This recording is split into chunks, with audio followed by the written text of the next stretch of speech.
Dana stepped out into the night, the cold wind carrying with it the strange scent of the alien soil, sweet, metallic, and wrong. The stars above were unfamiliar constellations, scattered across the Virelian sky like broken promises. She moved quietly past the guard tower. The Virelian drones rotated in lazy circles overhead, scanning for curfew violators. Their blue sensor eyes didn't spot her. Not tonight. Down by the water pump station, Dominic Cowrie was already waiting. The man was hunched over a rusted panel, fingers covered in grime, carefully soldering something together beneath the shield of a heat blanket. "It's done," he said without looking up. "Signal disruptor. Range is short, maybe 10 meters, but it'll fry their collars for a few seconds." "That's enough," Dana said. "We won't get another shot." Dominic nodded grimly. "We hit the central relay, and the entire grid in Zone 3 shorts for 30 seconds. No collars, no eyes, no drones." Dana crouched beside him. "What about power response?" "They'll come hard and fast, probably with air units." She exhaled. "Then we make it count." Behind them, 3 figures emerged from the shadows. Ellie Trask, towering and silent as always. Reuben Singh, the ex-medic with a chip on his shoulder and a plasma torch in his coat. And little Merrick, just 16, but angry enough to fight a god. Together, they were the first cell of what had no name yet. No flag, just purpose. The target was a transport drone hangar. Inside were stacks of shield plating, plasma batteries, and prototype Virelian railguns, off-limits to all humans, guarded by 2 full squads of synthetic enforcers. They weren't going to steal everything. They were going to blow it up. The march across the field was slow, low to the dirt, each step timed to the pass of an overhead drone. Dana's heart pounded in rhythm with the flashing lights in the sky. At the relay station, Dominic pulled the disruptor from his pack and jammed it into the panel. It sparked, hissed, and then silence. Every collar in the zone blinked red, disabled. Every drone in the sky paused, confused. The air filled with static. "Now," Dana said. Ellie charged the first gate with a cry that ripped through the night like thunder. Reuben dropped charges at the foundation, wiring them to a deadman switch. Merrick hurled a magnetic spike into a railgun crate and hit it with the torch. Sparks screamed. The guards responded within seconds, but they were too late. The depot exploded, a tower of fire stretching into the alien night. Blue flames turned the crops to ash. The shockwave sent drones tumbling like metal birds. Dana didn't stop to celebrate. She grabbed her team and ran. Behind them, the depot burned. Above them, the stars watched silently. And beneath their feet, the soil drank its first taste of human rebellion. The Virelians responded with calculated fury. At dawn, the skies darkened with patrol skiffs. Drones swept the zones in tight grids. The sector commander, an 8-limbed Virelian named Korath Bell, made an example of the morning work crew. 3 men were dragged to the central square. No trial, no words, just a flick of a neural lance and the wet thud of bodies falling.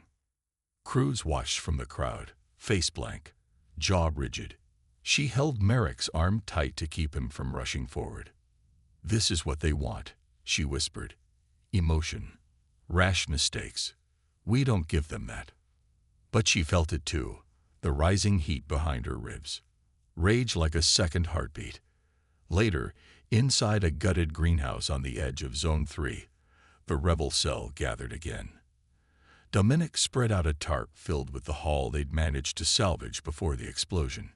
Cracked rifle barrels, drone servos, an encrypted flight keycard. Small pieces, but valuable. "Still think it was worth the cost," Reuben muttered. He hadn't spoken since watching his cousin die in the square. Dana didn't hesitate. "Yes. The depot is gone. Their weapons cache. Gone. And every zone saw it happen. They also saw what it cost us." Ellie finally broke her silence. "Better they die knowing we fought than lie thinking we can't." Reuben didn't respond, but the argument was already lost. The red root was growing. Fast. Other workers had started approaching them. Whispers spread. Rumors of stolen medical supplies, hacked drone routes, a plan to take the comm tower in Zone 6. No one had to say it aloud, but it was clear. This wasn't a single act anymore. This was war. Back in the barracks, Dana returned to Lyanna's cot. The girl's fever had broken slightly. Her cheeks weren't as pale. Someone had brought a half-dose of antifungal serum, likely stolen, possibly alien. Dana didn't ask. "Did you do it?" Lyanna asked weakly. Dana knelt beside her. "We did something." "Good." Her daughter smiled faintly, then drifted into sleep. A sound outside made Dana turn. A figure in a ragged cloak stood at the door, an older man with soot-streaked skin and a strange gleam in his eyes. "I saw the fire," he rasped. "I served in the Europa mining wars. I know tunnels, power lines, chemical stores." He paused. "You'll need all of that soon." Dana stared at him. "What do you want?" The man grinned. "Revenge." By the end of the week, the red route numbered over 200. 2 escape routes had been carved through the aqueduct system. A stolen railgun was refitted with human software. The rebel ranks included engineers, fighters, mechanics, medics, and now, even spies. The first fire had burned. The second would burn hotter. And this time, it wouldn't be in secret. The sky cracked open with thunder not born of nature. Zone 2 was in flames. Not a sabotage this time. A full-scale assault. Red Route fighters had ambushed a convoy transporting energy cells. The mission was supposed to be surgical. Hit, extract, vanish. But it had spiraled into a firefight when a Virelian warbringer, a bipedal exo-beast, emerged from the escort unit. The humans had never seen one before, but they had something new too, hate sharpened by desperation. It was Merrick who killed it, crawling beneath the machine as it stomped through fire, jamming a retooled mining charge into its hip joint. The explosion launched him 50 feet. He broke 2 ribs and lost a chunk of ear, but he walked away grinning. By dusk, the convoy was wreckage. 10 humans dead, 30 Virelians. Cruz stood over the carnage, eyes cold. She didn't feel like celebrating. She saw the Virelian corpses, young soldiers, barely more than conscripts. Some didn't even have armor. The council was getting desperate, sending untrained troops to crush rebellion. It made them dangerous, erratic. Dominic surveyed the site with a scavenger's eye. Energy cells are still intact, enough to power a district for a month. Or a signal tower for 10 minutes, Reuben added. 10 real minutes. 10 minutes was enough to broadcast a message off-world. If they could find an unfiltered relay, they could tell the truth about the labor camps, the medical denials, the hybrid experiments. "Let's move," Dana ordered, "before they send the exterminators." Back at the refinery ruins where the Red Route had made its new home, Cruz addressed a growing crowd, hundreds now. Some held tools, others bore makeshift weapons. One carried a dead Virelian rifle, duct-taped to a human frame. "We're not fighting for revenge anymore," Cruz said. "Not just to burn. We fight to build, to take back the air we breathe, and the soil beneath our feet." She raised a scrap of torn cloth, a banner red with soot and blood. "This is our flag now. No governments, no treaties, just humans, just the ones who wouldn't die quietly." They roared. The next target wasn't just tactical, it was symbolic, the terraforming control spire on Virelia's eastern plateau. If they took it, they could reprogram the machines responsible for shaping the planet's climate and soil. The aliens had used them to tame Virelia. Now humans would use them to reclaim it. It would be a suicide mission. But Cruz didn't care. She thought of Earth, dead and rotting, and of her daughter, still frail but healing. She thought of the first time she held a weapon, the first time she was taught to protect. This wasn't vengeance anymore. This was becoming something more. The war had started in secret. Then it had burned in silence. Now it marched in broad daylight. And the galaxy would soon learn. You can bury humans. You can break them. But when their blood soaks your soil, they grow roots. And they fight. The march on the terraforming control spire began before dawn. Fog clung low to the Virelian plains, disguising the rebel movements. Dana Cruz led the assault team, 30 fighters strong, ex-military, ex-miners, medics turned snipers. Every one of them had blood for this cause. Every one of them had something to take back. Dominic, crouched beside the command unit, tapped furiously on a datapad, still trying to crack the spire's firewall.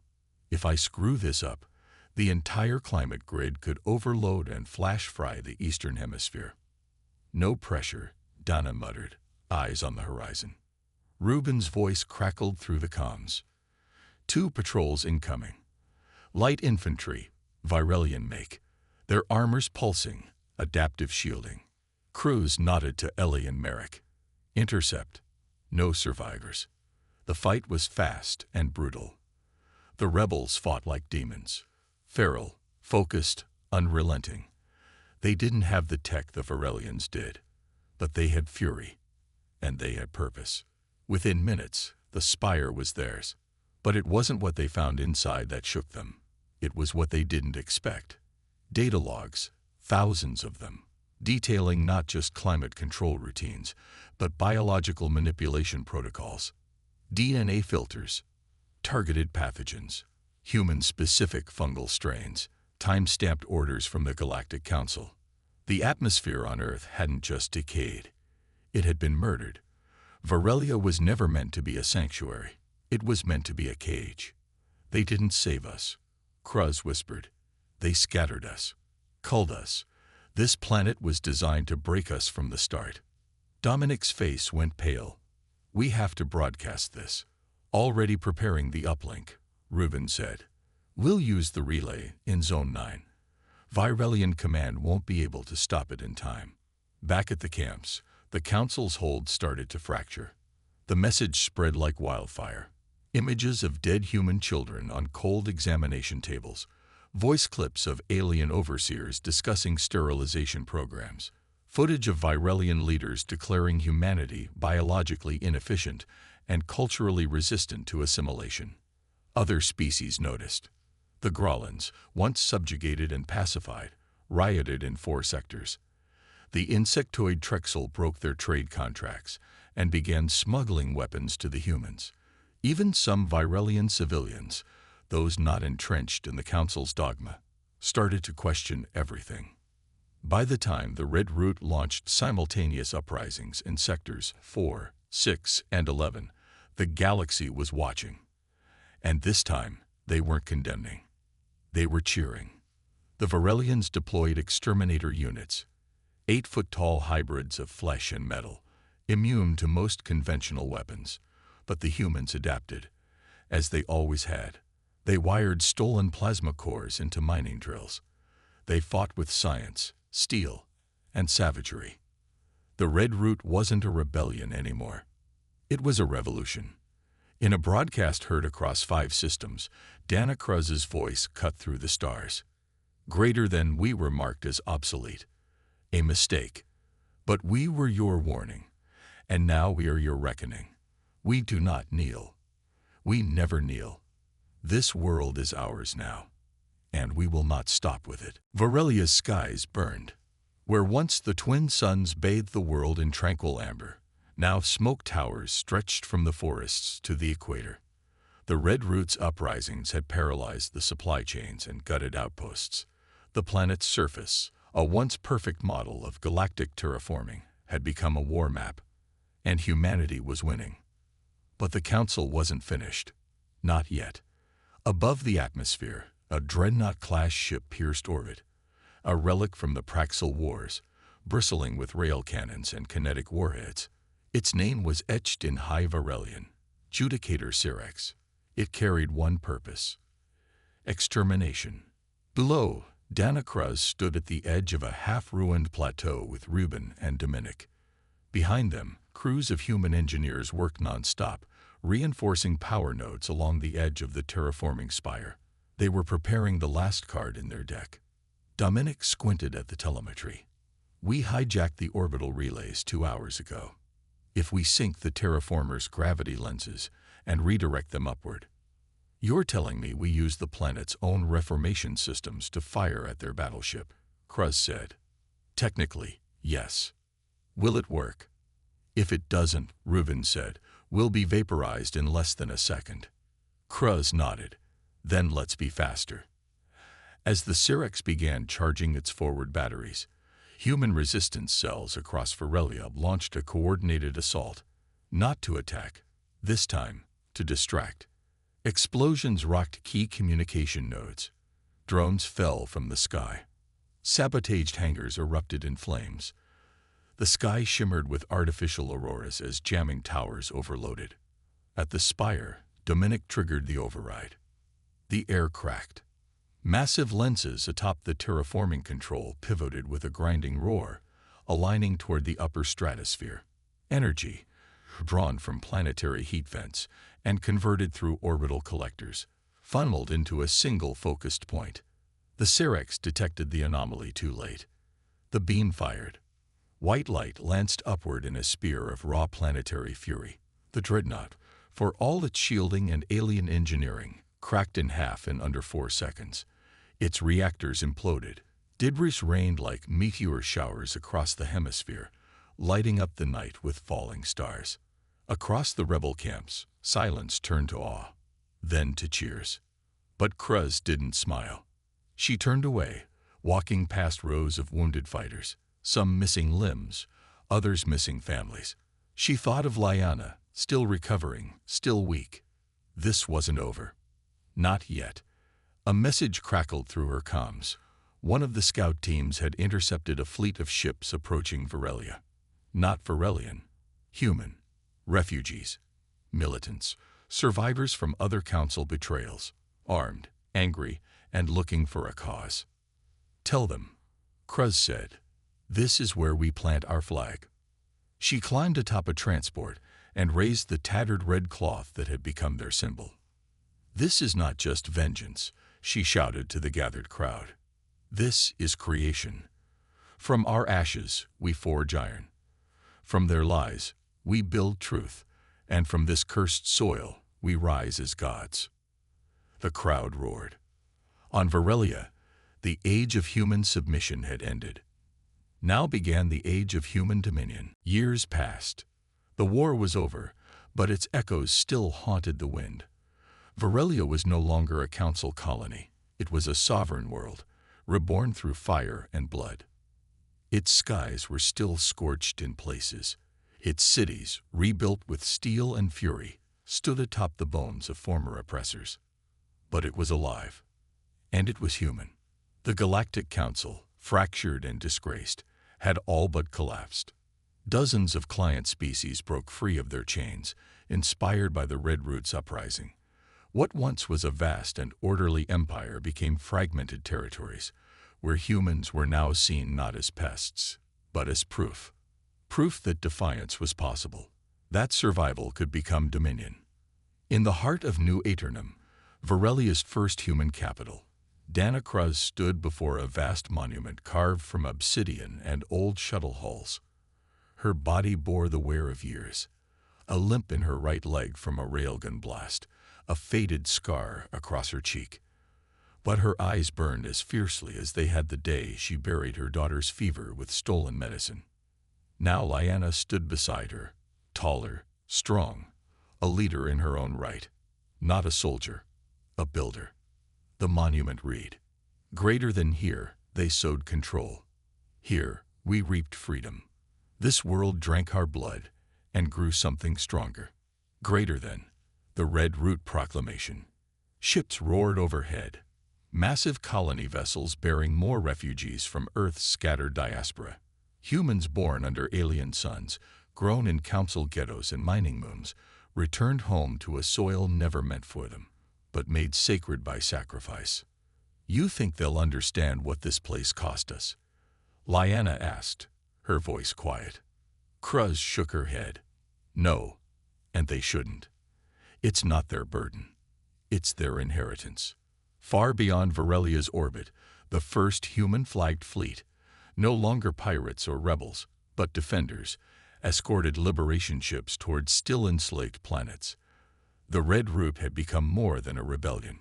It was a movement, a creed. The galaxy had finally learned the truth of humanity. They didn't need permission to survive. They didn't need approval to rise. They only needed soil to stand on, and a reason to bleed. In the southern hemisphere, terraforming units reshaped the land into green pastures, rich valleys, and new cities built in concentric rings, designed not to control, but to grow outward, open, free. And at the center of it all, buried beneath the roots of a vast red-leaf tree grown from hybrid human-alien seed, lay the original datapad that had first cracked the terraforming spire. It was fused with heat, blackened and silent. But the tree above it whispered to the wind, carried in its leaves the memory of rebellion. Cruz turned to leave, her boots pressing firmly into the dust. Her daughter followed. Behind them, the monument stood still, and beneath it, the soil pulsed with echoes of the past. Not alien anymore. Human.